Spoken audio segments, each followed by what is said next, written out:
Okay, good evening, everybody. Welcome to the Bridgewater Conservation Commission meeting. Today is March 28th, 2024. We have a quorum, so we will open the meeting. It is 5:32 p.m. For the record, the members and staff currently present are Eileen Prisco, Mark Peterson, myself, Wendy Smith, and Nicole Salvo, the admin assistant for Bob Ruley. I'll now read the governor's order for online meetings into the record. Disclosure pursuant to section 20 of chapter 20 of the Acts of 2021, an act relative to extending certain COVID-19 measures adopted during the state of emergency. This meeting of the Conservation Commission for the town of Bridgewater will be hybrid and accessible to the public through remote participation to the greatest extent possible. There will be no public attendance permitted. Citizens who wish to tune into the meeting may do so via Zoom. The link and phone number for the meeting is posted on the agenda, which is available on the town website at www.bridgewaterma.org. So just on the agenda for tonight, I'm just going to read through real quick. We have new business. We have a notice of intent, 561 Forest Street, map 99, lot 3. We have a notice of intent for 911 Conan Street, map 90, lot 9998. We have a request for determination of applicability for 2030 South Street, map 125, lot 101. Notice of intent for 815 Bedford Street, map 88, lot 23. Old business, we have a notice of intent, 0 Lake Shore, map 83, lot 85. Sorry, reading it off my phone. We have an ANRAD for 192 Spring Street, map 22, lot 7. And I thought I saw 2 things. Yep, and then under Conservation Commission business, we'll have National Grid Okay, and the acceptance of the conservation restriction for South Farm Estates. And then under administrative items, we have a certificate of compliance for 561 Forest, map 99, lot 3. And then under potential violations, we have Styles and Hart, 900 Elm, and then we have 2 sets of minutes. Okay. All right. Thank you. Yep. So we are going to open up.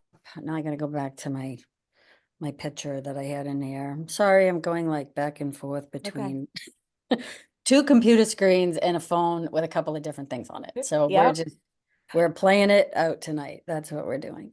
So first up, we have the notice of intent for 561 Forest Street, map 99, lot 3. Wendy, this is the item is that going- was not. Yeah, no, this one was not notified correctly, because we are not at the town hall. So we are continuing that until the next meeting on 4/11. Yep, and they will renotice. So it's not so much a continuance, it's just we will not be taking this item. Oh, we're not taking it. Yep. Okay. So that is for 461 Forest. Next up is a notice of intent for 911 Conan Street, map 90, lot 9998. Okay. The applicant representative is Maribel Fournier, Niche Engineering. Sorry if I didn't say that correctly. And the DEP file number is SE 116 something. And I'm going to confirm they received DP file number. Is anyone here for did. that application? Hi, Nicole. Steven Trescott, Niche Engineering. We did see a DEP number, 1542. Hold on. Okay. Came in this afternoon. Okay, great. What So they to, just and haven't updated their site. bringing Yeah. up the legal ads. 5142. And this Sorry. is 1542. 1542. Thank Okay. you. Welcome. All right, and the legal ad for this is, my computers, of course, have to be plugged in because everything's like dead. 911 Conan Street, Bridgewater legal notice of public hearing, Conservation Commission, Bridgewater, Massachusetts. In accordance with Massachusetts General Laws, Chapter 131, Section 40, and the Town of Bridgewater Local Wetland Bylaw, the Bridgewater Conservation Commission will hold a public hearing on March 28th, 2024 for a notice of intent filed by Nietzsche Engineering on behalf of the Department of Fire Services. The applicant proposes a project consisting of the development of a training building with its associated exterior training area and support trailers. Various site improvements include new access roadways, paved fire truck access areas, a gravel training area, and supportive utility infrastructure. The property is owned by the Department of Fire Services, Commonwealth of Massachusetts, Capital Asset Management and Maintenance. And it's located at 911 Conant Street, map 90, the Bridgewater Conservation Office, parcel 999B. I think I thought it was an 8. Please contact the Bridgewater Conservation Commission at 508-697-0950 for the time and location or link for virtual participation. All interested parties are encouraged to attend. And Wendy, I apologize. Someone pointed out, very helpful in the comments. We did forget public comment before this. So if the chair would allow if anyone has a public comment they'd like to make that is not related to any items on the agenda, this would be the time to do so. Please raise your hand, or I just got the chat up, so I do apologize. Feel free to put in the chat if you would like to make a comment, and I will address, Wendy will address you. Yes, now. we can absolutely do that. Just if you do need to say anything, please make sure you state your name and address, and Yes. please make sure that it's not part of our agenda for tonight. Yes. And I apologize because I apologize too. I haven't done this in a little bit, so I'm trying to keep it on the wheel. So I appreciate the public who reminded us. Okay, Wendy. So the first one I saw come up is Janet's iPad. You can unmute yourself. Hi, Janet Hanson, Pleasant Street, Bridgewater. I'm just wondering, why is the public not able to comment on anything that's on the agenda tonight? That's the whole purpose that we're on here. Why is it still being that we can't comment on stuff that's on the agenda? Because we comment on things, Janet, on the agenda when they come up on the agenda. Public has comment, abutters have comments that they can make according to what the applicant, what is on the agenda. But at the beginning, we're not discussing it until it comes up. Till we get to that item. When we get to that item, you can make your comments. Okay, thank you. You're Thank welcome. you. It looks like Mark Lindy, counselor. Thank you. I had the same question as Janet, and that's not how we do it at town council. At town council, we allow for public comment for anybody to say whatever they want to talk about at the beginning and the end of the meeting.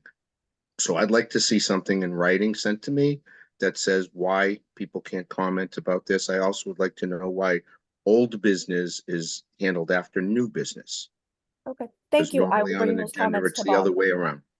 Thank you. And I don't know, I don't know your name. I forget your name is. Other people Mark might know Lindy, you. I'm the town councilor from District 2. Okay, thank you. Thank you, counselor. I'll bring that to Bob and we'll get back to with something for you, okay? Okay.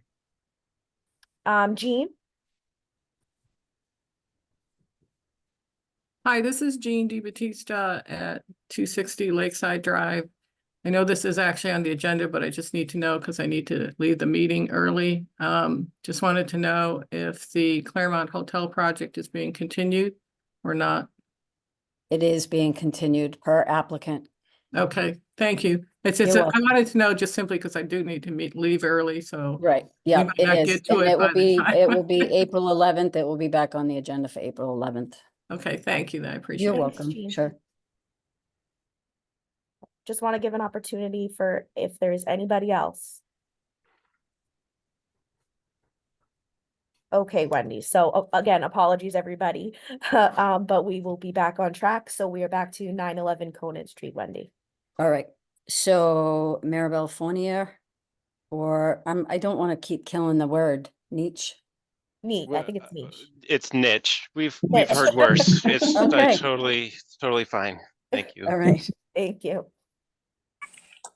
So do you want to explain what's happening down there? Do you have any plans that you want to show?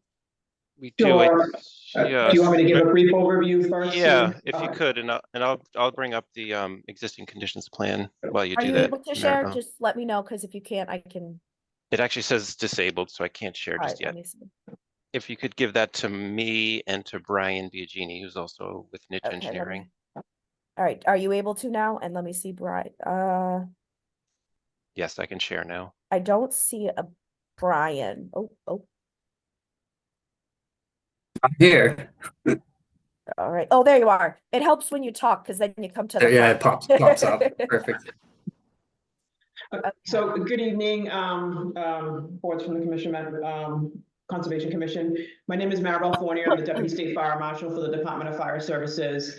And we are the state agency that occupies this 18-acre parcel here, which we have been working on for a couple years now. I think this is probably our third time coming in front of the Conservation Commissions as we progress through the project.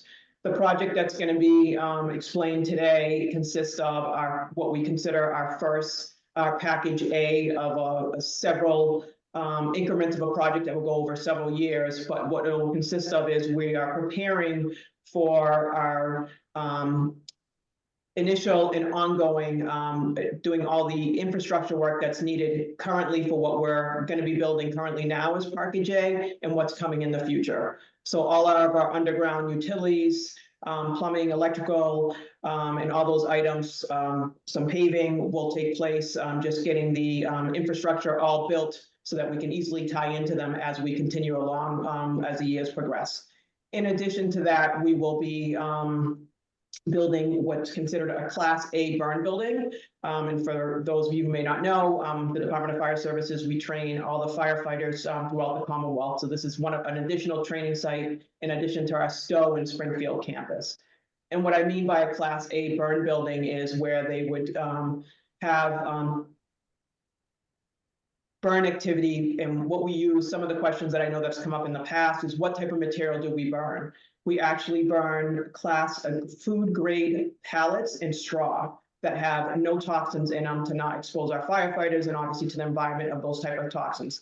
So it's very dissimilar to them what firefighters are exposed to when they fight a fire in a home. There's furniture, there's all types of toxins in it. We do not use any of those types of materials. They're food grade pallets, similar to our other props that are on the property that we've come before in front of the Conservation Commission, and straw. Any of that material is in the self-contained burn building, will remain there, and then will be disposed of in dumpsters and hauled away.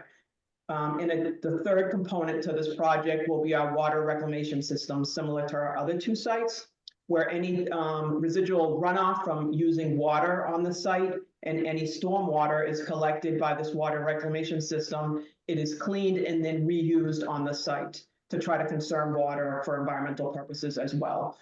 So that is the third item that will be done on the site that it consists of this whole project that will consist over a 12-month period. And I'll let the engineers take it from here unless anyone has any questions for me. I don't have any questions. Does any of the Conservation Commission have any? Not me. Thank you. Thank you. So Thank you, Maribel. my name's Stephen Ventresca with Niche Engineering, registered professional engineer in the Commonwealth of Massachusetts. Brian Biagini, who will also be presenting, is also a registered professional engineer in the Commonwealth of Massachusetts. And as Maribel pointed out, this, or maybe not yet. So this site, as you can see, this is the area that we're talking about. And this site, as some of you may know, is enclosed with a 16-foot high chain link fence, and was currently unused up until 4 or 5 years ago, and the Department of Fire Services has now taken over one of their training facilities. This land is on the land of the Department of Correction, which is to the right of this plan here over on this side. And then page north is the MBTA tracks that cuts through this site that goes Middleborough Lakeville to South Station. And then to the left, which is actually north, is is some more fields and is actually the model airplane runway in that location. Back to this site. So what we're trying to do here, what we did recently 3 or so years ago, and I'll zoom in, is that we have this search and rescue building, which we permitted in front with the commission. At the time, this has been built and is existing currently. These other buildings are still here.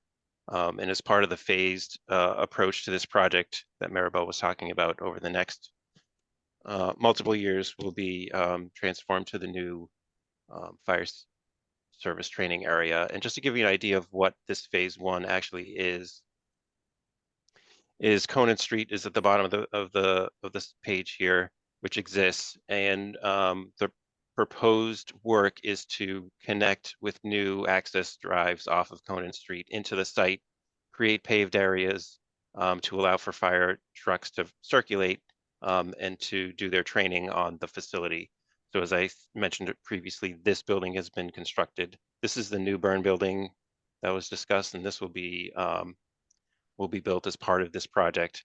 And then the reuse tanks are down here at this location on this part of the site. Also, as part of this project, we're looking to remove these 2 L-shaped buildings, which were constructed in the 1980s, and they'll be taken down. And this is where the gravel area will be constructed for additional training. This just gives you a representative picture of what these buildings look like. Just so you can see what they are, basically shells of buildings and with parapets and stairs, etc., to allow for the training to take place. And then we have what's called a roof prop on this, where this existing building was constructed. They'll just add this as part of this project. And this is just a picture of the reuse pumps that Maribel was talking about.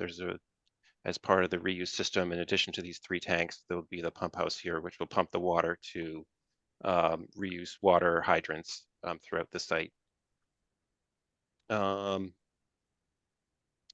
So, and I'll turn it over to Brian in a second here, but this just gives you another idea, a little bit more engineered of what is going on in the site.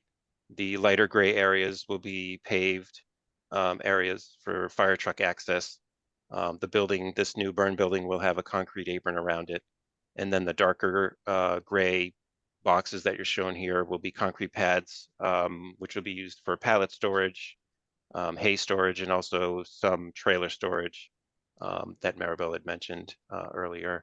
And then this area where the 2 L buildings are out in this location, these will be taken down, and this will be a gravel area where they'll do additional training. And so what the commission is interested in is work in the buffer zone.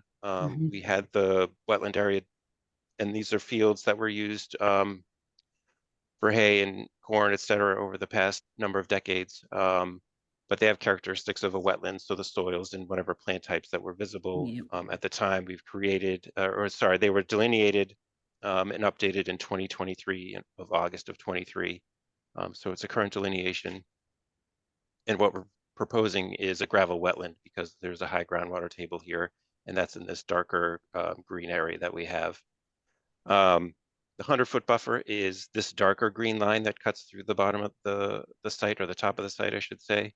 And then we're also showing the 25-foot buffer offset from the delineated wetland, and understanding that this is a state project and that not necessarily bound by the local bylaw rules, but try to apply them as much as possible. And in this location, given the tight quarters that we have and the program space that DFS is looking for, we were able to comply with minimal areas on this side of the site, and try to be mindful of what we were doing closer to the wetland. And then this just gives an idea. And this is actually, this picture here is the existing search and rescue building that is currently on site right now. So you can see what that looks like with the new sliding gate with an entrance that was constructed a couple years ago now. We already talked about the the SE number that was issued today. One thing I do want to mention, we did provide a letter from DFS that stated that no PFAS, because that is a concern these days. PFAS is not, or never will be used on this site, and we provided a letter from DCAM and DFS stating that. So hopefully that was distributed as part of your packets. I'm going to let Brian talk a little bit more about the gravel wetland and how that works, and some of the systems that we're using to treat that water, that storm water, and that training water that will fall onto the paved areas and then go into these reuse tanks, which are labeled down here in the blue. I apologize, just to interrupt, Sure. Wendy, through you, I just want to let you know, I do see the email about the DEP file number, and I usually send those to you guys. So I just want to let you know, there's no comments from DEP on that. Okay. Thank you. Yep. All right, thank you, Steve. I'll take over now and talk a little bit about the gravel wetland. Steve, Did if you could just zoom in. You want to share? You want to share Yeah, screen? no, I'll Okay. do- yeah, why not? I'll share.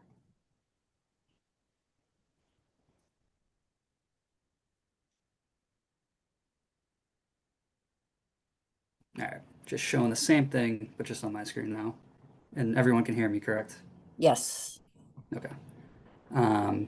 So as Steve mentioned, the main reason we went with the gravel wetland design is because there was high groundwater on site from test pits, anywhere from 3 to 6 feet.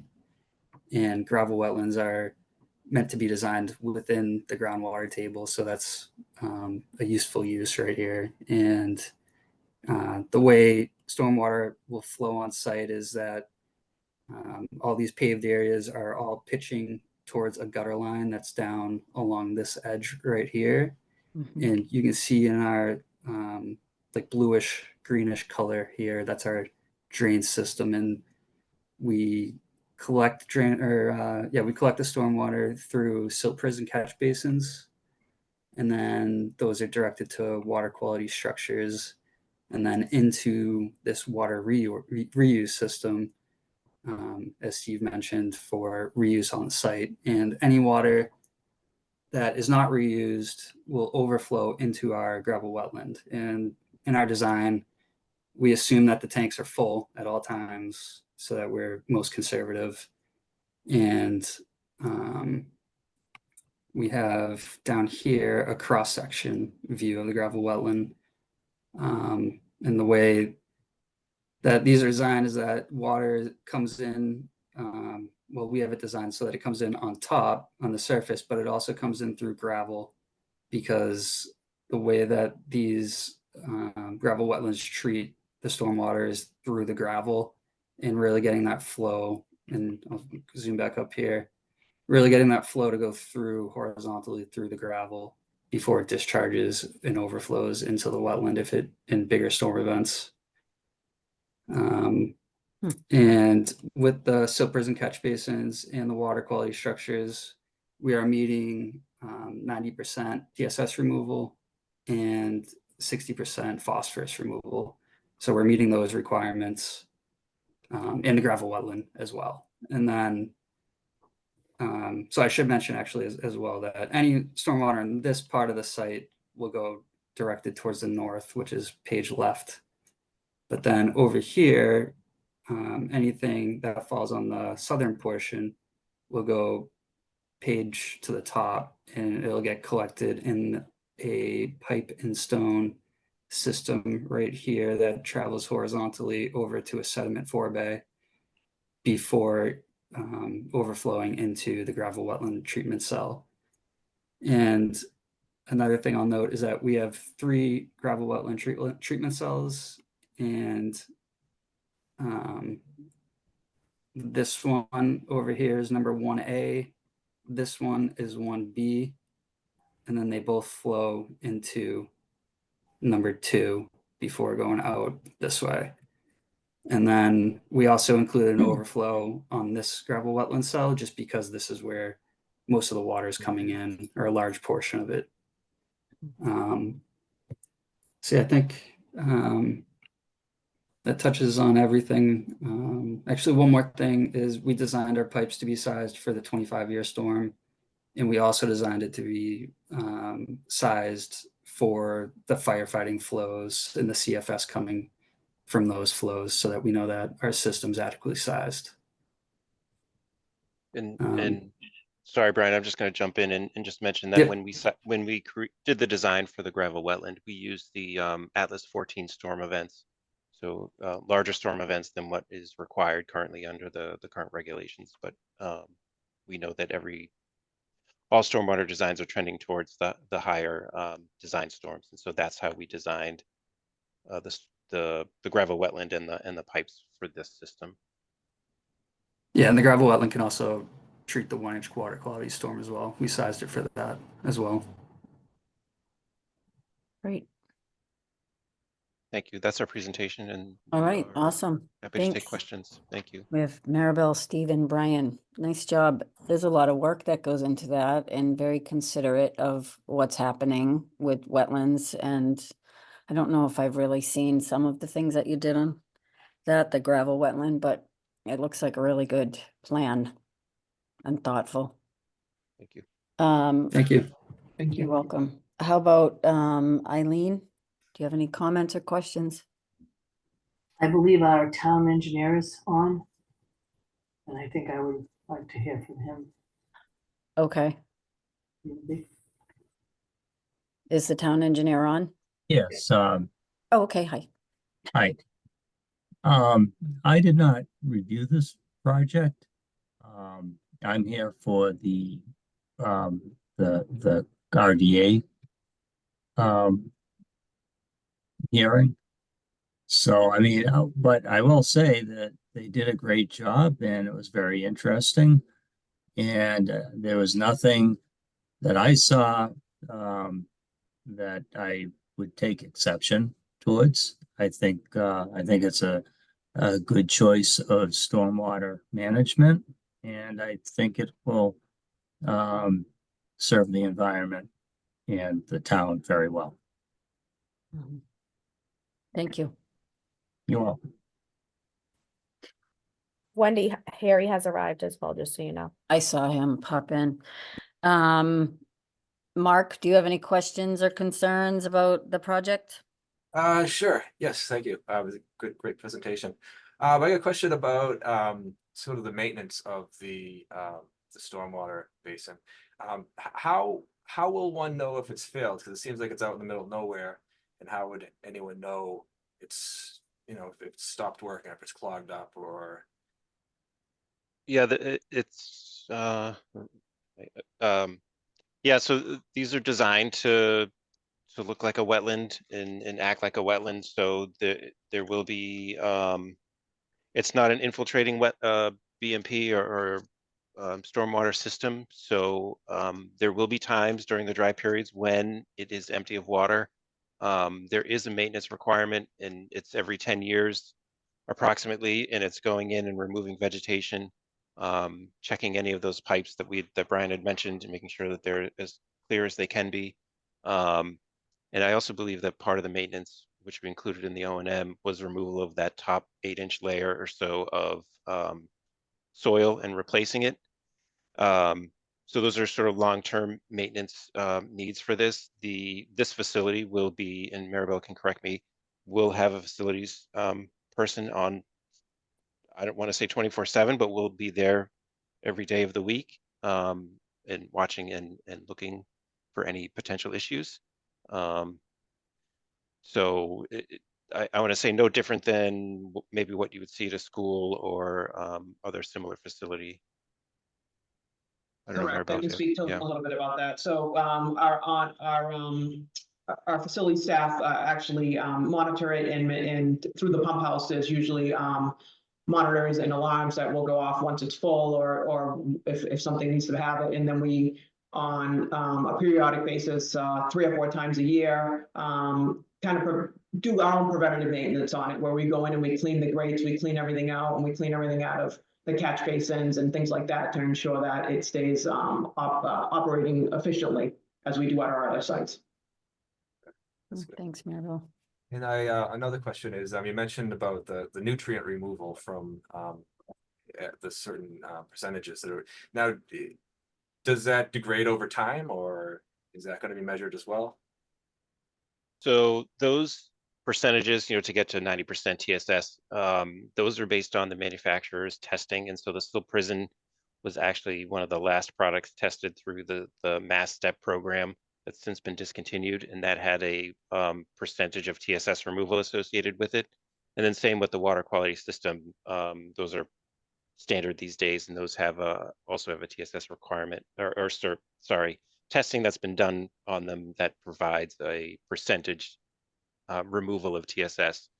And when you do those in what we call a treatment train, it reduces the TSS By the time you get to the gravel wetland also has its own TSS removal. So these are quantities that have been put into the stormwater handbook and through secondhand or third-party testing that we use as standard practice these days. So we have a high degree of confidence in the TSS removal, and then those will remain, with proper maintenance. So the still prisons will need to be cleaned out periodically, which they will be based on the DFS training procedures that they have. And also same with the water quality units. And even the reuse tanks will be cleaned out periodically, just from the nature of the training. Right. And then Thank you. another question is about the hay bales. Are they sourced? Are you is that more of a crew question about the source of the hay bales and whether or not they're going to have rodents in them or invasive plants? Or That's a great question. And so, yeah, I'll let you Yeah, go. I can speak to that. Being a state agency, they are specifically provided by certain vendors. They go through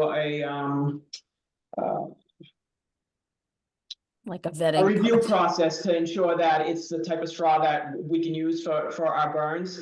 And they are stored in a Conex box, and every quarter we kind of replenish that and reuse them. I can tell you, I have never seen that, or not that I'm aware of, that we've had a rodent problem in the past with the straw, because we do use it quite frequently and we don't let it sit for a long period of time because of condensation. And then it makes it, the wetter it is, the harder it is to start the burn, right, and start the fire. So they're not sitting for a very long period of time, and we regularly get deliveries of it to ensure that it stays dry. And these days it's a little difficult because of the environment and the weather we've been having, but on the most part, it's replaced every couple of months, and we have not had an issue with rodents that I'm aware of. Okay. Yeah, and I'm sorry, I need to clarify. I may have said hay bales just as out of a habit, but it is Yeah, straw bales. straw. So it should, yeah, I need to Yeah. correct that. Thank Yeah, you. that's better. Okay, thanks. All right, thanks. Harry, I know that you just came in. Do you have any questions or concerns about the project that was just put up? No, not yet. Okay. Well, we're actually, what am I doing now? Oh, are there any abutters that have any concerns or questions that they want to bring up regarding 9/11 Conant and the Department of Fire Safety? This is Kathy Blaze. I have a few questions. Sure, go ahead, Kathy. Can you give me your address, please? 775 Conant. Okay.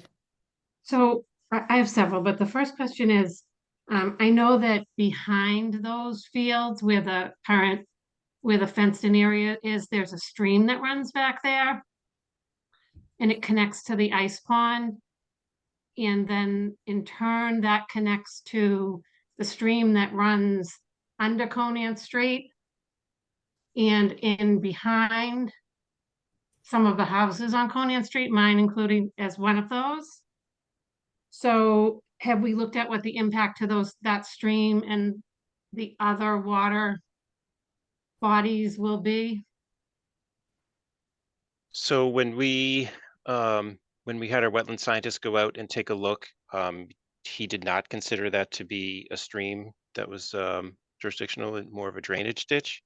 However, when we It has so it's flow. understandable, but that's his professional opinion that it was not a stream. And so, but what we're doing in this property and what we're looking at when we design our stormwater systems is to mitigate any increase in impervious area. And so we looked at the existing condition, which is there now, and then obviously what we're doing in the proposed, and we reduced rates going to the back of this, or page north, I should say, or east in this case. Reduce the rate, so how fast the water is getting to our design point, which is essentially back here, and then also the volume, reducing the volume, so the amount of water that's going back there. So based on our models, hydraulic models that we've done for this, and the mitigation that we're providing, we are reducing rates and volumes, and therefore not increasing any flows beyond this site than it's getting today. Okay, Okay. and is it only water that will be used to fight the fires? Or are there Correct. other chemicals that are used in the fighting of the fires there? No chemicals, it's just water that's being used, and in this is a novel approach where DFS is doing reuse tanks. We have three Mhm. 24,000 gallon reuse tanks, so any stormwater that falls on the paved areas will be I'm going to say treated and then stored in these tanks, and then these tanks will then be used for the training here and for the training here once this facility gets built and is up and running. Okay, and I also would have the concern about rodents with the straw bales. And then the other questions, I'm not sure if it's proper to ask them here, but I just wanted to make sure, is that fence that's existing, is that staying? The prison fence?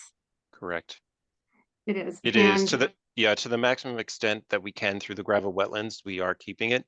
There are Okay. areas where there may be gaps, but essentially the fence that runs to the right here and then along Conan Street and then on the left, that fence will remain.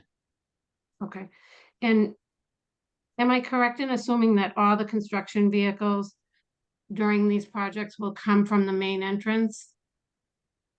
Correct. They'll be As coming they from do today, Cor- there'll be no change to the gate that exists at the yeah, at the far end of Conant Conan. Street, No, on Conant correct. Street? No, correct. Everyone will be coming in off of 28.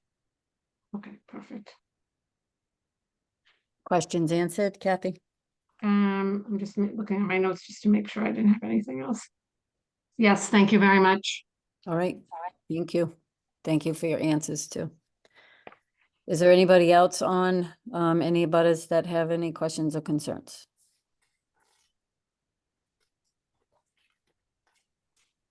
I don't see any at this time, Madam Chair. All right, thank you. Okay, so Eileen, did you have any questions or concerns? No, I'm fine. Okay, all right. So do we have enough information that we can close a public hearing?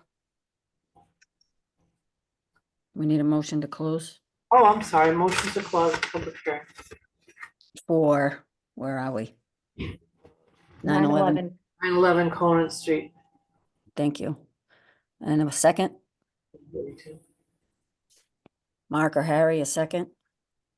I'll second. Yep, thank you.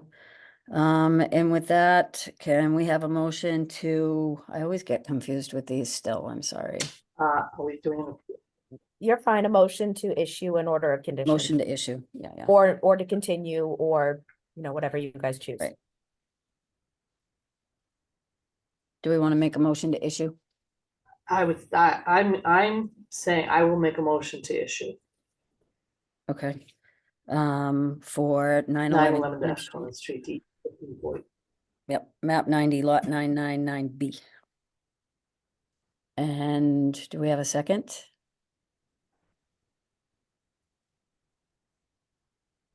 Harry or Mark, a second for the motion to issue? Should we let the town engineer look at it first? I don't know what the process usually is. No, I don't know. He didn't have anything to do on this project. I mean, it's something that they've done a good job on the plan. Everything, they know what they're doing. Everything looks good. They've taken into consideration everything. So we're good. We've closed the hearing, so, Sure, I'll second. okay. Thank you, Mark. And And can we with get a that, can roll we have call? a roll call vote, please? Eileen? I think I heard aye. Did she say aye? I did. Okay, sorry, can't hear you. Mark, Aye. Harry, Bye. and myself, Wendy, aye. All right, thank you, folks at Niche. Thank you very Engineering. much. You're Thank welcome. you. Good Thank luck you. with your project. Thank you very much. Thanks. Thank You're you. welcome. Have a good night. You also.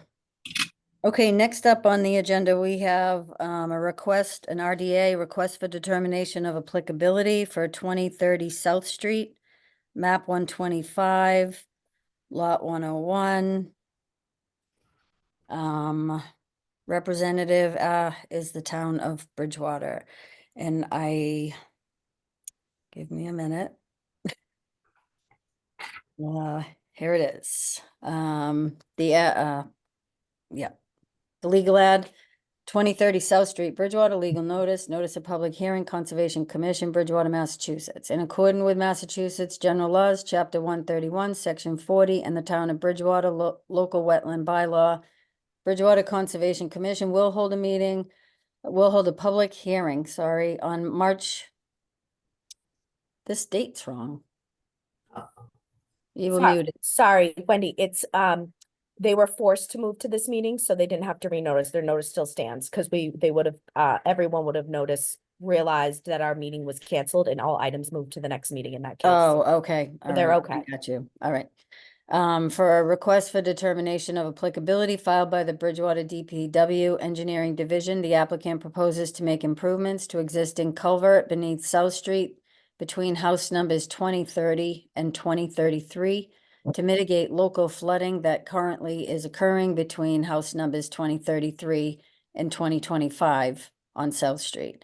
The flood mitigation will be achieved by connecting the 12-inch culvert drain line into an existing dry well located in front of house number 2033 and extending it across South Street and then down a drainage easement for approximately 300 feet where it will outlet into the woods buffering the Taunton River. Current record property owned is Long Built Homes and is located at 2030 South Street, assesses map 125, parcel 101. Please contact the Bridgewater Conservation Office at 508-697-0950 for the time and location or link for virtual participation. All interested parties are encouraged to attend. All right, so. Call from. Excuse So we have the town of Bridgewater. Oh, you had to run and take care of that. Yep, we have Greg Casey. Sorry about that. That's okay. It was a political ad. Um, so We getting a lot of those. yeah, I apologize for that. So, I'll thank you, Madam Chair, and members of the commission. For the record, my name is Greg Tansey. I'm the town engineer, and I am a registered professional engineer, and I put together the plans for this RDA. And if You should be able to share, Greg. okay,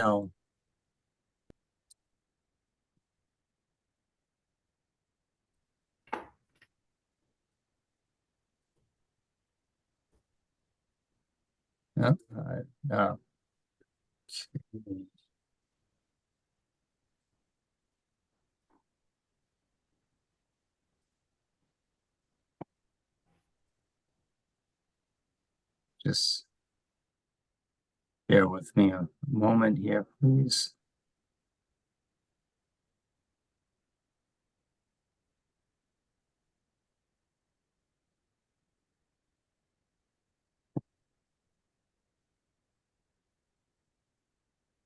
Not sure what's one participant.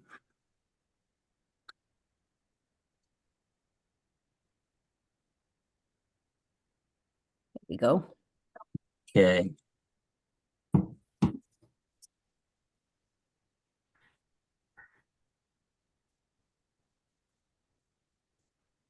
So this is the this is an overview of the project and just a brief history of what's going on. This house is 230. This is a recently built house, and there's another house that was recently built. But prior to these two lots being developed, there was an existing culvert, and you can see it right here. It's a short line, and then there's an existing culvert right here. This house right here is the Fletcher property, and originally this is what the drainage did. It ran down off of South Street, and it bypassed around. Some of it came around here, and some of the runoff came and landed right in here. This is a low-lying area. And water would come in here and it would drain via this culvert, and it's an existing 6-inch culvert. It's a PVC pipe and it's still in. It crosses beneath this driveway here. And this is the leaching catch basin. And it had the culvert had an outlet and it went down. So all this runoff that came around and accumulated in this area was drained off by this pipe into the catch basin and then out the existing culvert. From there, it flowed overland and it actually flowed into this abutter here, and it flowed down. Yeah, this is an outside garage. There's a boat that's stored here, but all this runoff flowed. You can see these are the contours. It flowed downhill. That's a 31, 30, 29, all went down, and it flowed along the property line, but mostly on this abutter's property. And this right here is a swale, and it picked up the swale, and this is a wooded buffer area, and it made its way into the Taunton River. So and then what happened was when these two lots were developed, for reasons unknown to me, but allegedly they didn't know about this culvert and they just filled it. And so when it rains, all this water comes in, it accumulates in this low-lying area as it always did. It flowed into this culvert as it did and into the leaching basin, but it couldn't outlet. Had nowhere to go. So it backed up and it flooded. And I think you might have seen some pictures. I took some pictures of this flooded area in here. And it's a real problem. So what we did is we're going to restore this culvert by abandoning the existing one in place and putting a new one and bringing it down and having an outlet here. So the water will have its same flow path as it enters into the swale, except instead of going through this abutter to the south and through his property, it'll bypass his home and then it'll outlet into the swale. And I've got some better detailed plans. This is a better plan showing the existing leaching catch basin here. This is the 6-inch culvert that's intact. It'll remain in service. We'll pick up the flow. This right here, you can see it's in an easement. We have a legal easement. So we've got a legal right to do this, and we'll discharge. We're not doing any work in the 100-foot buffer. This is just minor work. This area in here has already been, there's not many trees. There's a few brush, but it's basically, for the most part, open in this area. So it's not very intrusive as far as the 200-foot buffer goes. And we're allowed to use that for drainage situations anyway.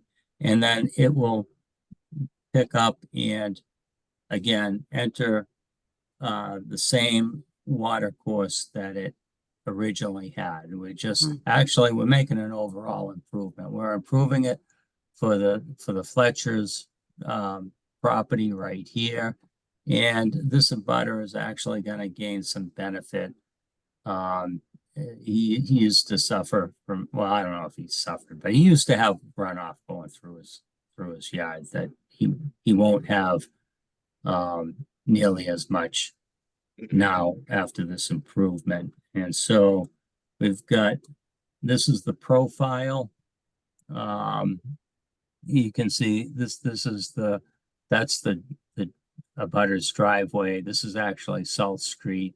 This is the depression that is on Mr. Fletcher's property, and we're just going to drain it all down and it'll outflow into a swale. We've got some utilities here in underneath South Street that will be above, and all this will be in an easement. So we're going to use a 12-inch HDPE pipe, and you can see the existing ground surface profile here. So that Yeah. is actually the plan and the project. We're going to use, for erosion control, we're not using hay bales. We're going to use a silt sock. Mhm. A silt sock is a better means for erosion control. It's stronger than hay bales. You don't have to worry about it being contaminated with seeds from invasive species like a Phragmites. It's just a better source of erosion control. And these are just standard construction details. We're gonna put a hood over that, over the leaching basin. That'll just improve the water quality. And then we've got a typical trenching detail for construction. And that's the scope of the project. It's pretty straightforward, I would think. And at this point, if there's any questions from the commission or anybody else, I'd be happy to entertain them. Okay, thank you, Mr. Tanzi. So commission members, anyone in particular want to have a question, concern, comment? I have no questions. Okay, thanks, Eileen. Harry? Yes, I'll start it off. I'm Go ahead. also the chair of the Taunton River Stewardship Council. The Taunton River is a wild and scenic river. It has a 200-foot boundary. Your pipe is going to have to end at the 200 feet, and then it's going to have to naturally flow and be filtered by that 200 feet before it enters the Taunton. The Taunton River is in the dumping grounds. We're going after everybody, and I have the Taunton River watershed behind me on this because I am their advisor to this. Bridgewater's been way too lenient on dumping stuff into the river. It's going to stop. So you can end your pipe at the 200 feet and let it flow and filter out, because those two houses are going to be putting down fertilizer and everything else, and you're going to be piping it down. No, there's going to be no outlets closer than 200 feet. I appreciate your concern, but we've got a little bit of a challenge. If I could have been able to do that, I would have. Unfortunately, this would be about the 200-foot buffer. You can see that the grades don't lend themselves to an overflow surface flow. It would have to be, I don't even know if we could do it with a channel, but that would even cause a source of erosion that I would really like to avoid. I don't even know if I can redesign it.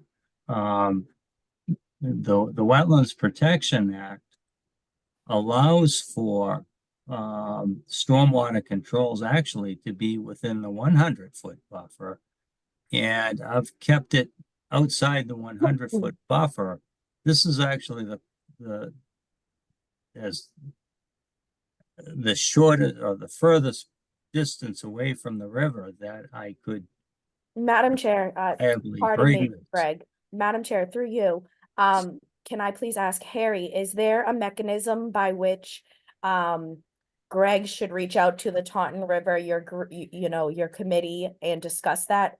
Because that decision may be out of the jurisdiction of this commission, but if there is something he needs to go through with the Taunton River, can you just let him know that? Because I don't believe we can restrict that as it is outside of the jurisdiction of this commission. The Wild and Scenic River was put in by the Congress of the United States. It's put under the control of the National Park Service. We have the National Park Service sitting on our board. We have a lot of people. There's a couple here at this meeting right now. You're going to have to go to the Taunton River Watershed, which is in Dayton. I'm sure I can get the address. Bob has it anyway because he's got my yearly report. So get in touch with the Taunton River Watershed, and we're part of them. So that's where you got to go from there. But this doesn't come under, this comes under national protection, not state. It's a 200-foot and it's no touch. If you want to do that, this is just my concern, right? Yep. You let it filter out normally. Thank you for that, Harry. Appreciate Yeah, that. thank you, comment. Harry. I've been Greg, fighting, I would I've been advise fighting to this in reach out to Bridgewater them. for 10 years. I mean, I was Yeah. actually thinking that looking at the Taunton River on the map, looking at the 200-foot buffer, and I know that things are not supposed to go beyond that 200-foot. So, I mean, it's just draining out at the 100. So, you know, there is a lot of pipe and disturbance going to that Taunton River, and it is water. I mean, it's not, you know, people aren't seemingly dumping stuff and getting stuff that's going into the Taunton River that's not supposed to be there, but this water is draining behind the Fletches and coming in through that side and then down and in. So there is stuff that it's going to be picking up to be going through this after the culvert going through the pipe and down to the water. So, I mean, that was a question that I had. You know, we could go on all night about this. I see hands up, people that want to make comments or have concerns. You know, I don't Wendy, know. I would just advise that your jurisdiction is within the 100-foot buffer. So I definitely agree with Harry that, you know, Greg should reach out and discuss with the Taunton River Water Company. But I don't believe under your, you know, jurisdiction as the Concom that you can restrict something outside of the 100-foot buffer. Okay, I get what you're Just for saying. purposes of the discussion, I don't disagree with Harry at all. I think he just might have to take that to them and deal with their regulations as well. Because it is very important that they stay outside of that, if that is what's instructed. Yep. Well, Madam Chair, I do have a right to be within the 200-foot buffer. The Wetlands Protection Act does allow for work to be done inside the 200-foot buffer. The riverfront area that has a 200-foot buffer to it. Yes, it does, as shown on the plan. But that is not a no-touch buffer under the Wetlands Protection Act. It is not a no-touch buffer. As I had said earlier, the riverfront area does allow for drainage structures to be within the 100-foot buffer of the riverfront area. And I did everything that I could to keep the outfall as far away from the river as permitted by the topographical conditions. If I could have outletted at the 200-foot buffer, believe me, I certainly would. Less work. It's less work, it's less money. It's less it's less everything. I'm not here trying to dump something into the Taunton River. In fact, I'm not putting anything different from what originally was being put into the Taunton River. And in fact, prior to this these houses being built, the same runoff was dumped out of the existing short culvert, and then it ran down pavement and underneath a stored boat, which has, anti-fouling bottom paint on it. And then it went into the river. So I would make the argument that this improvement is exactly an improvement, that it not only is it controlling runoff from a nuisance standpoint, but that it has an environmental benefit to it as well. If I tried to stop that at the 200-foot buffer, I would have, there'd be water dispersed all over the place. It wouldn't go in a controlled manner. Excuse me, isn't this an existing that you're just making improvements to? It is. There's an existing culvert that was just buried Yeah, when these lots were developed. yeah. The pipe is new. The pipe is new that's gonna be going in, so that part of it was never there before, the culvert was. And I get it, I get both sides of what's being talked about. I mean, I don't, it is kind of the same, it's the same, so, I'm not sure. The drainage has to go into the wetlands or the water to correct the problem, correct? Yeah, through the chair, yes, that's correct. This whole watershed goes into the So I guess we should to the just. Taunton River. Can we table this till you talk? Right. Would you be What did you comfortable? just say, Eileen? You kind of, All right. Would you be comfortable, Mr. Tanzi, with tabling this until you speak with Taunton River, or do you feel that this is within the town's rights? Oh, And we- it's definitely within the rights of the Yeah. Wetlands Protection Act. But- There is not a 200-foot non-disturb buffer in the riverfront area. You are allowed to do necessary work Right. within that buffer strip. And I really feel bad for the Fletchers. They have been very, very patient. Yeah. They're flooding, as you've seen. It's a threat to their health. Mrs. Fletcher carried a child while this thing was flooding and freezing, and nobody cared. Nobody cared about them. I was appalled at what some people said about her. Well, one guy said, "Oh, I hope she has good insurance." Because I said, "What if Mrs. Fletcher falls while she's pregnant?" I hope she has good, insurance. And I was appalled by it. Yeah.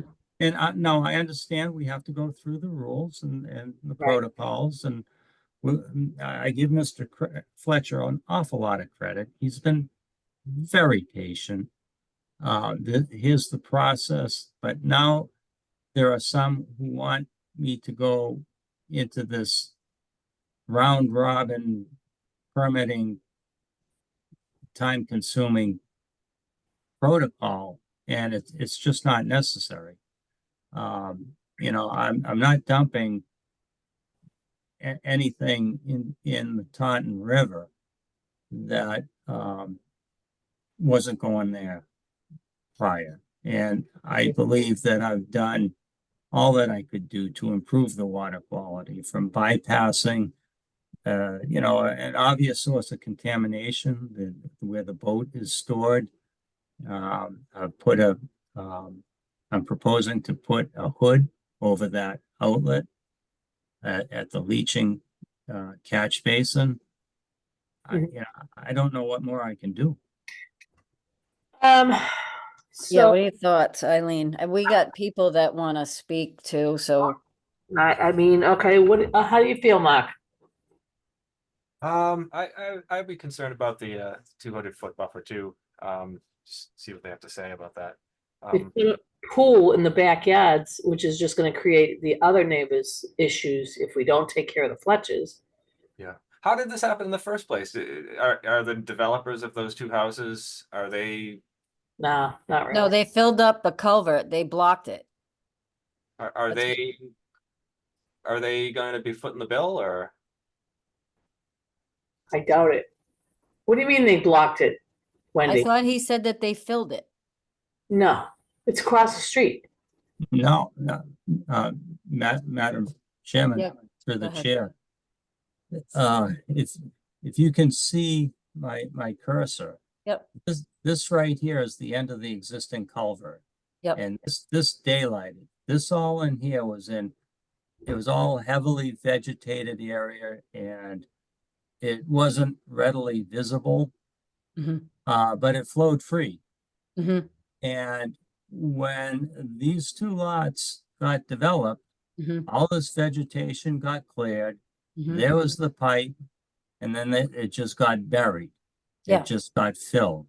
And Yeah. that's what caused a real flooding problem right here.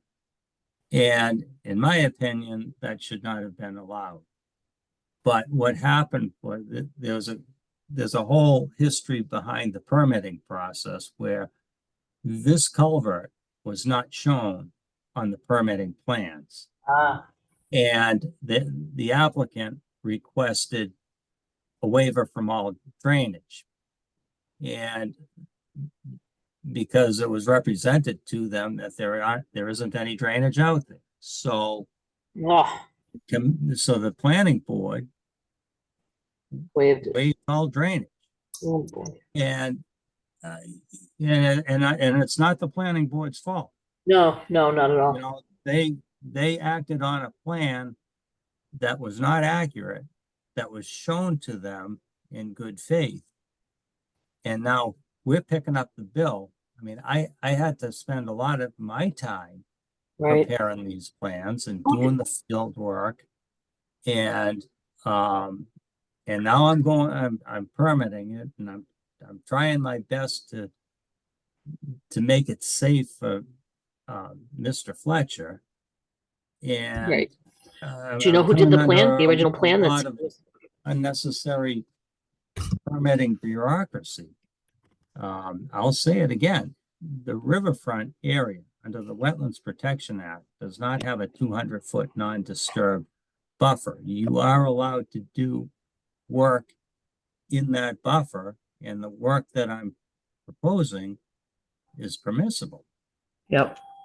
Wendy, just so Okay. you know, Marilyn has joined us. She joined us a little while ago. Okay, I'm gonna speak a little bit to that. go ahead, Harry. The Taunton River doesn't come under the regular act. It's a nationwide act for the scenic, wild and scenic rivers. And it's overlooked by the Congress. The Congress, it took 5 years for the Taunton River Stewardship Council to get the wild and scenic designation. I am not going to allow the salt from the street to be dumped closer to the Taunton River. That is my opinion, but I don't make the opinion. The watershed does. And I will go before the watershed if I have to. Yeah. Harry, And- then we need to do something about that, but we need to find out whose jurisdiction it is, and we need to find out what town council has to say if it has to go to that, because obviously you're at a stalemate and Mhm. Mr. Ansley's trying to fix a problem at in the roadway. So I fully support you, Harry, but we gotta figure out who jurisdiction it is. And I would suggest a continuance, but that's your decision, Mr. Tansey. Well, it looks like I don't have a choice. Right. Marilyn, do you have any comments on this item? Just coming into it, I mean, it's several people's jurisdictions, to be honest with you, but the main thing is when you have stormwater flooding, you have to act on that before Right. there's any emergency incidents. So again, I apologize with my prior meetings coming in late, but you know, you gotta fix a problem before you have accidents. And it is both our jurisdictions. It is the conservation jurisdiction along with the Taunton, for my opinion. So I'd like to see this, you know, corrected, because it's an accident waiting to happen. Would you say you'd like to see it what? Corrected. Corrected. You have to correct the stormwater. Yep. So, but the question is, okay, so by the wetland laws say that you can do what's needed, but we're not adding really anything to, we're not building on this property in the 200-foot. So that's our Massachusetts and our Bridgewater bylaws, but Harry is saying that the Taunton River is a national thing. So I think that we need to just table it for until our next meeting. I'm not opposed to, you know, having certainly the shed take a look at it. I think that they need to, just so we can be clear. I mean, I understand what needs to be done and I would say do it, but if there is conflict here, I don't think that we can just say yes when we need to get just clarification. And there, I mean, there's certain maintenance that is allowed in these areas. So it doesn't hurt to get, as I've always said, collaboration and get everybody on the same page so that moving forward, this is corrected in the right manner and everybody's on the same page. Yep. Agreed. Okay, so Marilyn, help me out here. We have 3 hands up.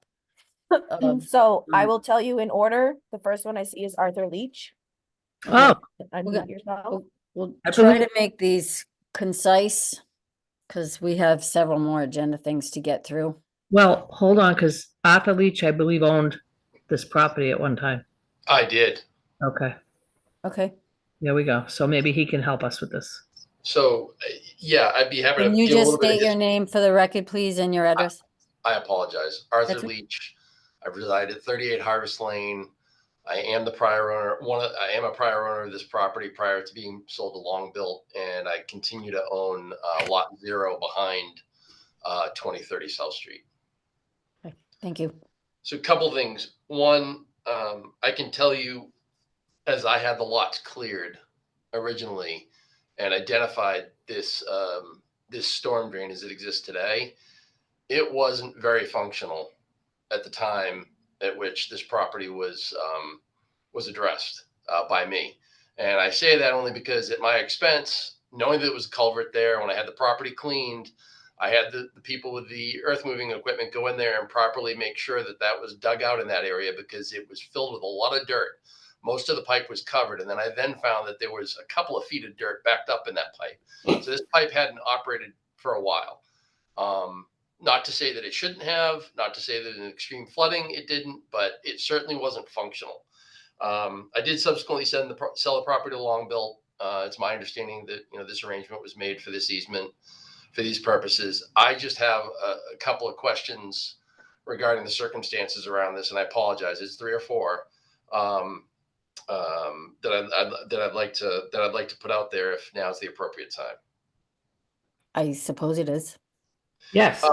One, just thinking about the current circumstances and Harry's concern, because I'm all for making sure these neighbors aren't incurring, this issue. That flooding is definitely a difficult problem. Is it possible, in general, Greg, are there salt filters that can be put in the piping to remove the salt as it's filtered down and through? Just a thought. I'm not looking for an answer in the moment. I'm just throwing an idea out there. I know with some technology that I work in, we've using salt filters for a lot of things.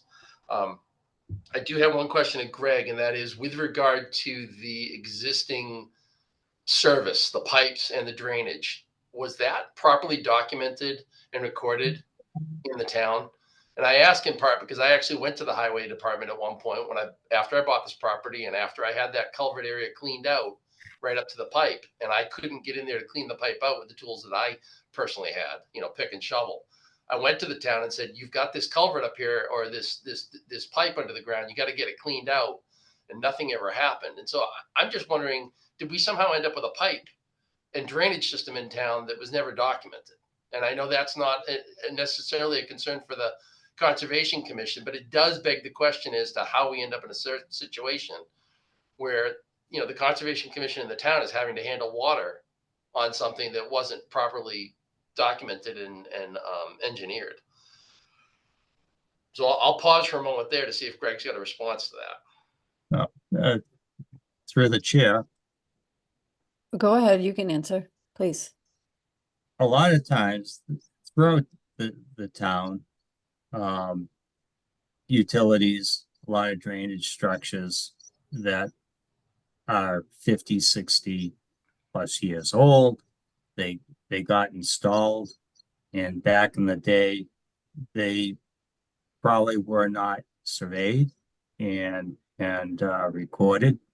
Right. Sometimes you can find on various old plans a sketch of a utility. Sometimes it's just not available. But just because something was old and was not documented, when a parcel gets developed, all existing utilities under the bylaw are supposed to be located and shown, and that way they do get documented, and our records get updated.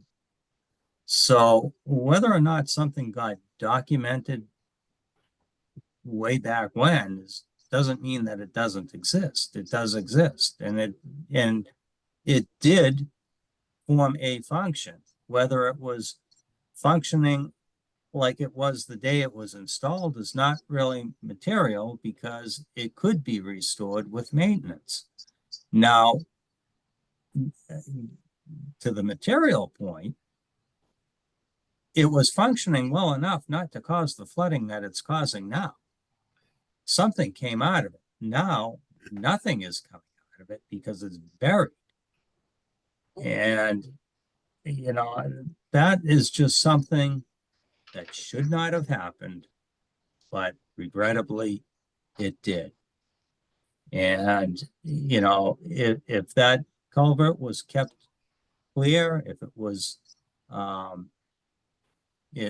maintained, I mean, and this is on the subject of maintenance,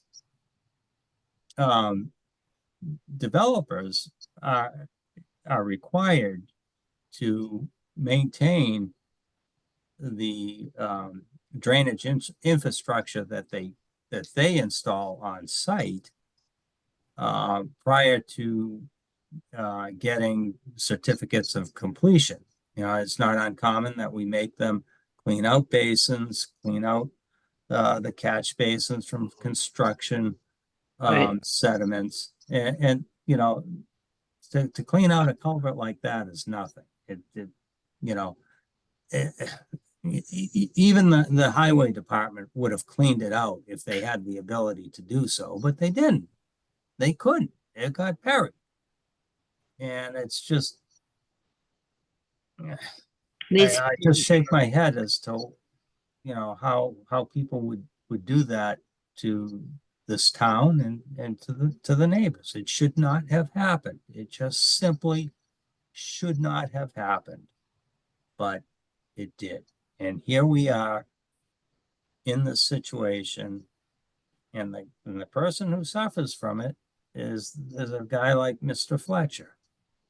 And you know, well, I mean, I'll do whatever I have to do and do it as quick as I can, but it looks like there's just gonna be another delay. Yeah, and if I might, I'll just continue in 2 more items and then I'll be done. Or 3, because the first one I'll start with is I completely agree. You know, Mr. Fletcher and the abutting neighbors and the others, you know, this is resolvable and should be, and I hope it gets done quickly and efficiently. For me, it's an issue of process. And the next question I have is, Greg, do we really know the source of the water? I mean, if we look at the MIS maps, there's clearly, you know, wetlands behind Mr. Fletcher's property and the 2033 property. And, you know, I know there's a lot of stuff going on down there at the end of the street. I fish that pond a lot. The water level's been up high a lot recently. There's beavers back around. Water's backing up. So do we really know where the water's coming from? And are we just diverting it from part of the wetland through his property somewhere else? And is that the right way to fix the problem? That's one item. And then the last question is the space where this water is being dropped on now truly wetland already, or are we just moving it on to uplands that are easily drainable? Well, through the chair, the drainage pattern that we've got here is not being altered. I'm sorry. The drainage patterns that restoring this culvert will not alter existing drainage patterns, despite what they might be. I know for sure that a portion of this this low-lying area in the Fletcher property, some of that flooding and the runoff is the source is South Street, and it might even come off of South Street. It might work its way in back of properties that are upstream, and in back there is a wetland, and I looked at GIS topography of that wetland, and it's a very flat wetland, and you know, any water that can accumulate there and build up, it disperses. It can disperse in a number of different directions, and it looks as if it primarily takes a direction towards the south. Halfway through that wetland, it looks like it actually flows to the west, away from the Fletcher property or away from South Street. You've got upland sources to the north that go back into that large wetland. Some of it is going to go west and some of it's going to go south on the east side. Where it makes its way, it's hard to say. Maybe a portion of that wetland does work its way into where the Fletcher property experiences is flooding, but you know, sealing off that culvert does not affect anything, any source of where that flooding is coming from. It's not going to alter any drainage path. It's just going to keep it as it originally was.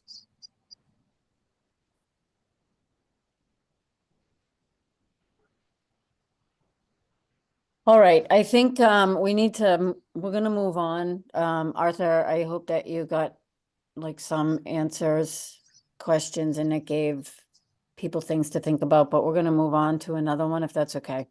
No, that's fine. Thank you very much. All right, thank you. Anna. Nicole, who's up next? Let me see. It appears that the next comment would be Pat Neary. Okay. Hello, can you hear Hi. me? Yes, we can. Oh, thank you. Pat Neary, Lakeside Drive. I just want to state that I totally agree with Mr. Bailey that this area has to be protected, and mistakes were made in the past and they can be remedied now, probably by terminating the pipe at the 200-foot buffer that is protected by the Rivers Protection Act, and then a natural culvert to the rest of the Taunton River, the way it used to be. And if there's a problem with that pipe being backed up, I'm sure technology exists so that it can be cleared, so that there is a free flow of the additional water that used to go through that area without backing up onto Mr. Fletcher's land. So that's all I have to say, and thank you. All right, thank you, Pat, for your comment. Next up. All right, next, it looks like it's going to be Melissa. All right, Melissa, Hi. can you state your name and address, please, for the record? Certainly. Melissa Raymondetta, 317 Lakeside Drive, Bridgewater. Understanding that this is clearly an issue for the residents that are having the flooding issues and needs to be addressed. What is surprising to me is that there's no discussion about improving the process so that this doesn't happen again.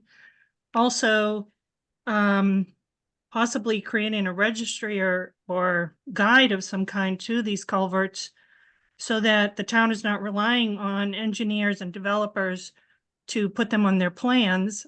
This was clearly missed. And as a taxpayer, that's a concern. And also supporting Harry on this. I mean, the Taunton River deserves the protection of the 200-foot riverfront area. And if there is some way that that can be addressed and the water can be filtered or what have you, I think that that's necessary. Thank you. Thank you, Melissa. I appreciate the comment. And next we have Scott Fletcher, Madam Chair. Scott, can you state your name and address for the record, please? Hi, this is Scott Fletcher, 2025 South Street. Hi, Scott. Hi, I joined a little bit late. I apologize. I missed, Greg, you referenced a delay. What is the delay that we're gonna see? For the chair. Oh, well, you know what? I can speak to that. I believe we're talking about a delay because Harry brought up the fact that because the Taunton River is part of the watershed and it's more of a national parks river, that there is a no touch at the 200. So we brought up the possibility of continuing it and getting information from the Taunton River watershed people and whatever we needed to do to figure out, like, can the pipe go beyond the 200? Does it need to stop at the 200? And he was just concerned about having a delay where we've had a lot of water and whatnot lately. Okay, I whatever the solution is, I don't know if it was, reiterated earlier in the meeting, and I apologize for joining late, but this is a serious, this is an emergency situation. And as I look out my window right now, it's flooding across my driveway. I can't get in my own car without mucking boots. I have a 1-year-old daughter. We just can't be dealing with this. I've lived here for 8 years. And that culvert absolutely did drain. The day that Longbill blocked that culvert, this issue began. And it's not just my house, it's probably 6 houses all the way up the north side of South Street. So I don't know how long these delays are going to take, but some type of action needs to take place as soon as possible, because it's an emergency. We've been dealing with this for a year and it's getting worse. So I apologize for being flustered, but it seems like it's delay after delay. And this happened overnight. It was allowed to happen overnight, and it needs to be fixed ASAP. Thank you, Scott. I feel for your situation. We'll try to see what we can come up with so that we can get to a solution. Okay, thank you. You're welcome. Madam Chair, that was the last comment I had for a raised hand, and I don't see anything in the chat. Okay. Madam right. Chair, can I Yes. make one more comment? Yes, Harry, please. We have the capabilities, I believe, in Bridgewater to clean out that pipe. He's right on High Street, APC, right there by the Taunton River, or the Town River. He has the equipment that can probably clean out that pipe. That's just a suggestion. But I'm gonna call the watershed when we get through with the meeting and leave a message, so they'll get a hold of you tomorrow. Thank you. All right, Okay. Harry, can I just add to Madam Chair? Harry, that's a great suggestion, and that was on my thought wave too, is there a Roto-Rooter clean that we can kind of, one, we've got an emergency situation, which we have to recognize for safety, and 2, we do have, the Taunton River 200 buffer. So we've kind of got 2 things going at once here. But I think that's a great idea from Harry, and then, he's on at ASP with the watershed, but that's a great point, Harry. Thank you. I got Madam Chair. Yeah. Is there any way it could be phased and so they could get started on the brunt of the work first, and then because ultimately there will be a culvert under the road? That's a good question. Greg, what do you think about that? Madam Chair, I don't think it can be phased. I think it really needs to be done. It needs to be complete. Phasing it, if it doesn't have a place to outlet, it's Right. not gonna, it's the same as what you have now, except you've spent a lot of money to accomplish nothing and have disrupted other people's, houses. I mean, the person who lives at 2030, they have the easement on their property. And what we'd like to see is this proceed steady and quickly and get it backfilled and reseeded. If you notice, I've got the pipe located on the north side of that easement. On the south side of that easement, the residents have put in some landscape arborvitae, I believe it is, some nice plantings, and I don't want it to ruin their vegetation. I want to do it right. I just want a viable solution that works. If I can't use the 200-foot buffer, then I'm gonna have to find a plan B. But I can tell you this, I'm not dumping anything in the river that didn't already go there. In fact, what is being released where it is will bypass a lot of pollution from, that driveway, the boat storage. It's just going to be released into a pristine area, and it'll just naturally flow, and it'll make its way into the river like it always did. The amount of salt, it's not like it's a catch basin on the street. This is mostly water that has been filtered and run through a wetland. Some of it will go off the street and run, around a house. I mean, there's filtrative properties like that. The volumetric of the water, whatever contaminant that is there will be very much diluted.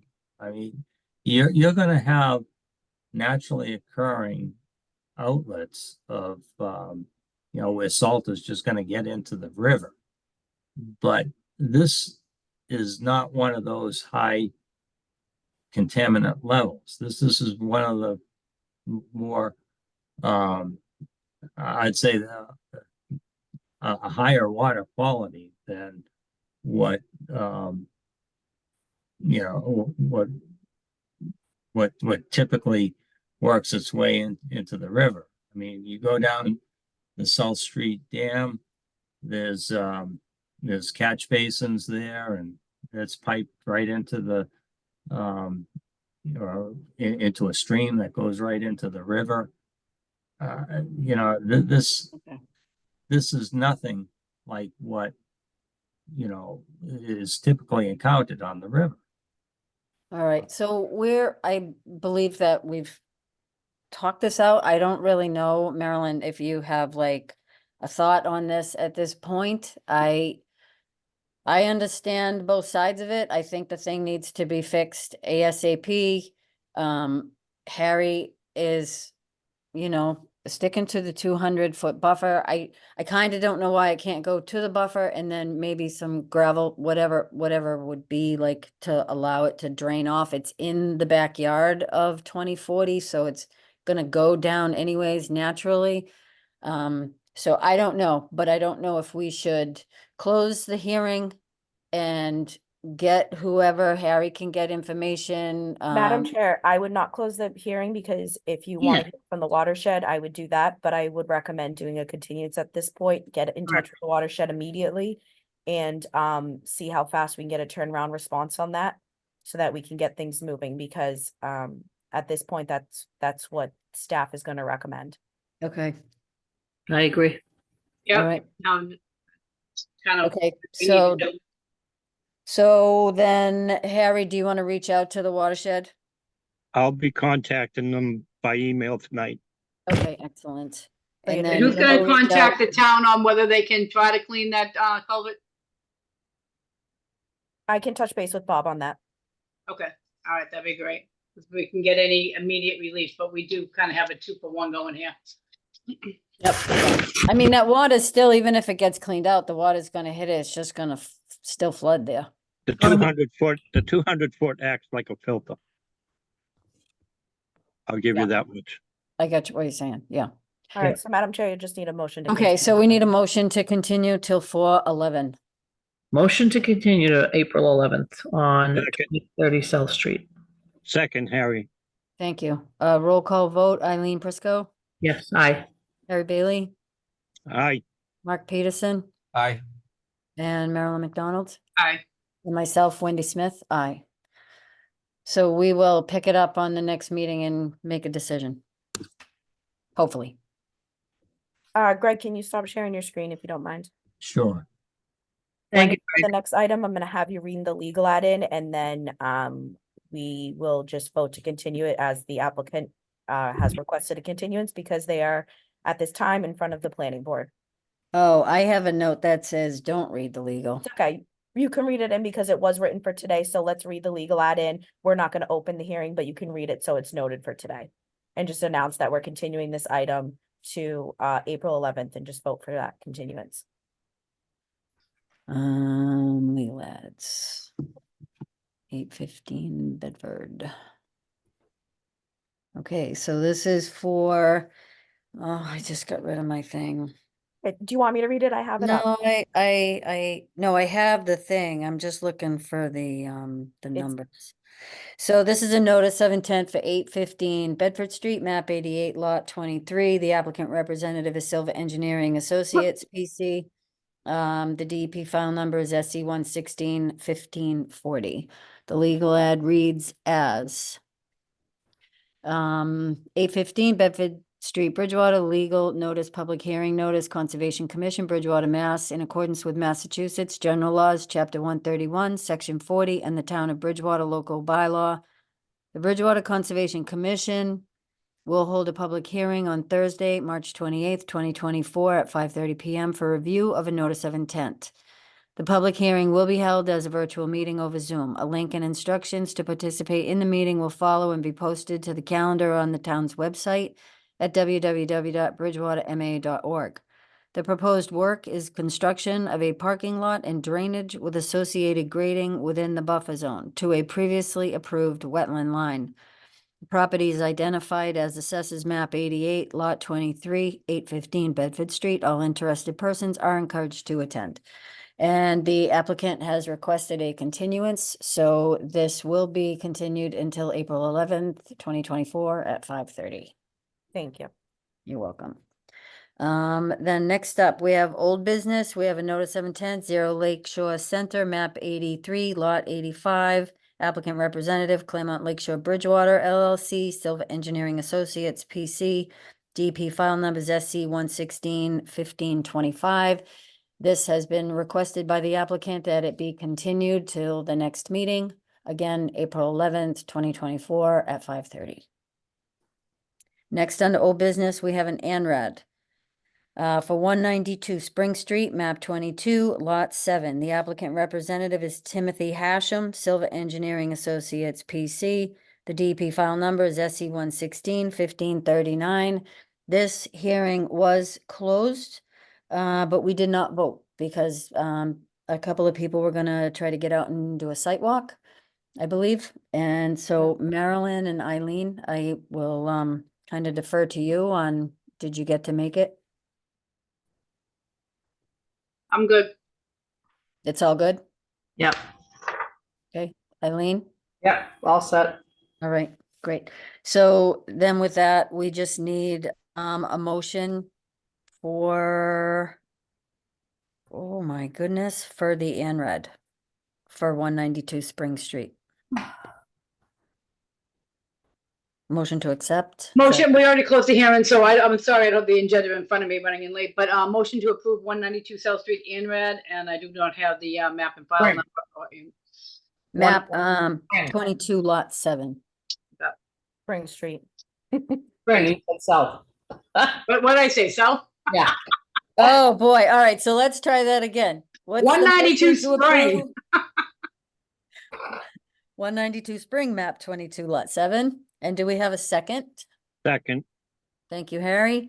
Roll call vote, Marilyn McDonald, Aye. Harry Bailey, aye. Eileen Prisco, Aye. Mark Peterson.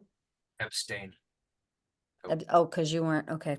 And myself, Wendy Smith, aye. Excellent. So that is all set to go. And now I have to find what's up next because I don't have the second part of my, I've got you. thanks. So next up is National Grid, and I do believe they were gonna send someone here. The work they are proposing to do is exempt, but as a courtesy, they send us in this information. We put it on the agenda for you guys to review. I don't want to say for 100% that someone is here, but I let them know if someone wanted to attend, they could. But the work is exempt, so if anyone is here, please let us know.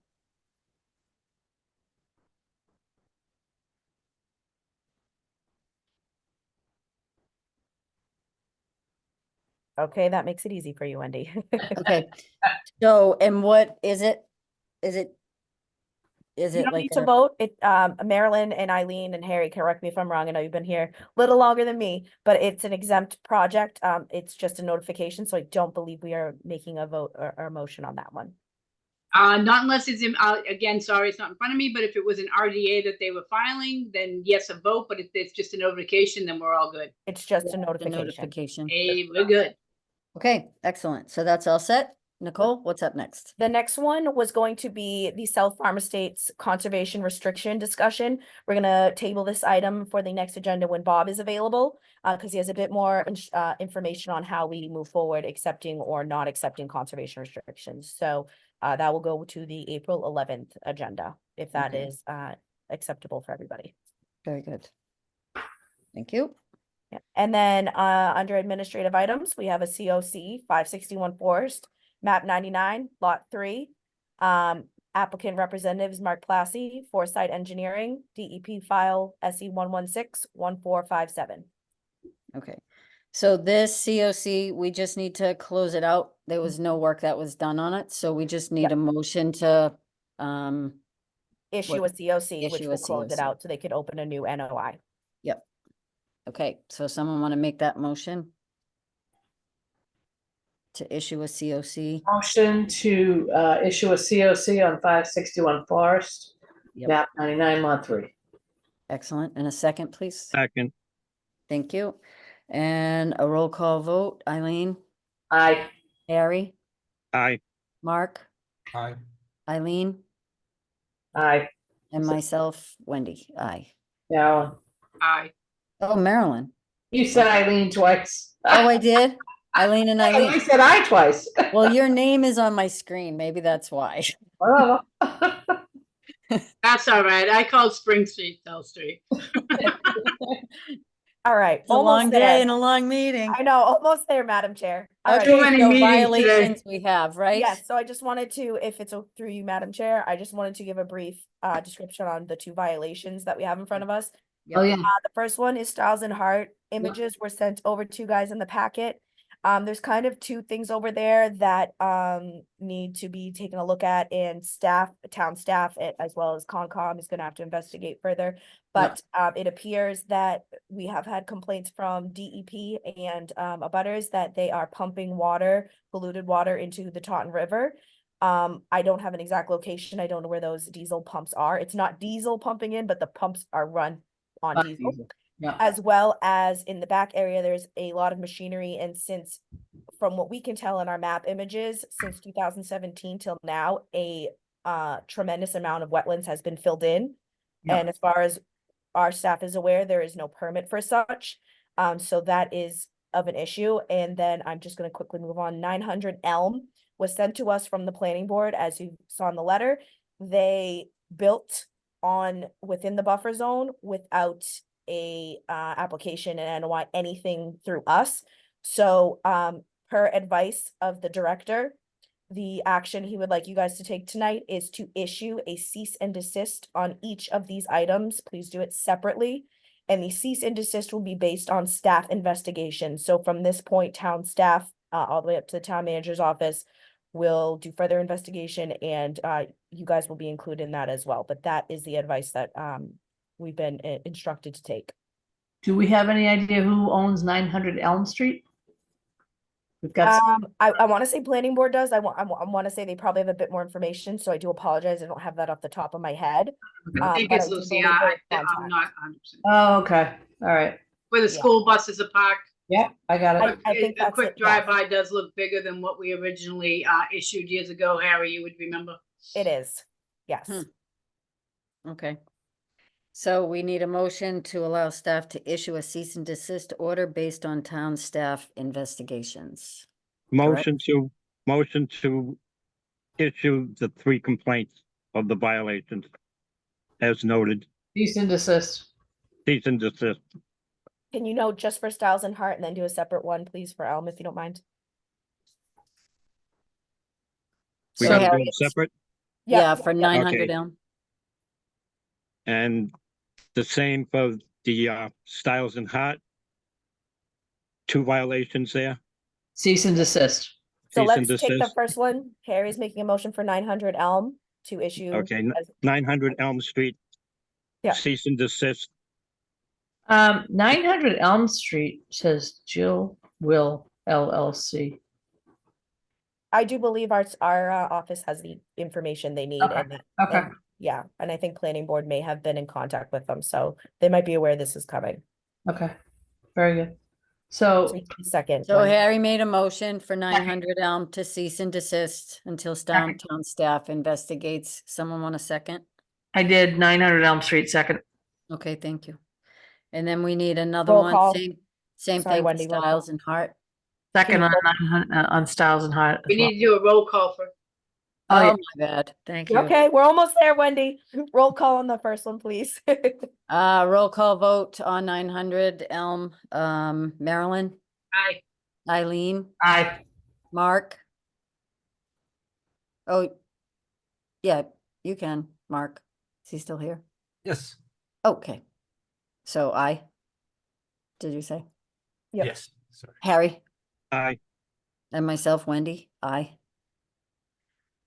Okay, that was fun. Now let's try to do it again. This one's for Styles and Hart. Motion to issue Cease and desist. as a cease and desist on the first Styles and Hart. Second. Thank you. Roll call vote. Harry, Aye. Eileen, Aye. Mark, Aye. Marilyn, Aye. and myself, Wendy, I.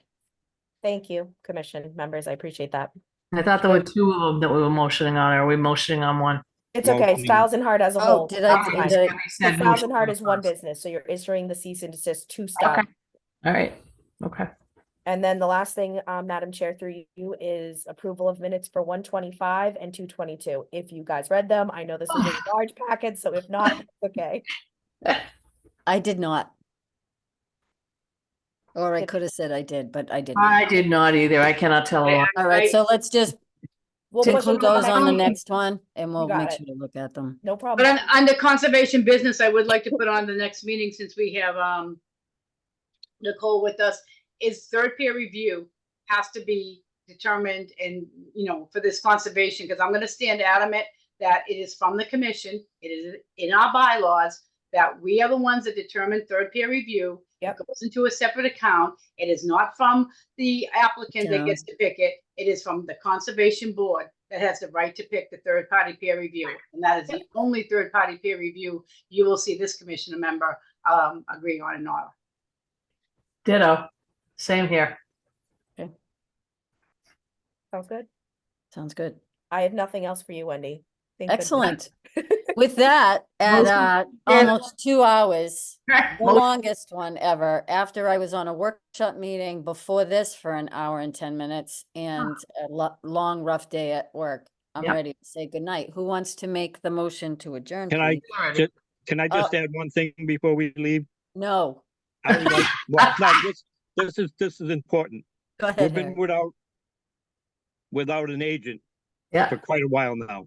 Yep. I would like all of us to make a motion to send a letter to the town manager that we want our own agent, or all the applicants are gonna have, Review engineers. yeah, Well, that's why yeah, Harry, exactly. These guys, our staff needs support. Exactly. And, we need that third peer review. So that's why I'm being kind of adamant about that, but they definitely need an agent. So, Yeah. I have no problem backing you on that one, buddy. Mhm. and I want There to you thank go. Bob Rulli for stepping in. He didn't really have to, but he did. Yep. It's not his job. His job is to oversee, Yep. and I'd like to thank him on that.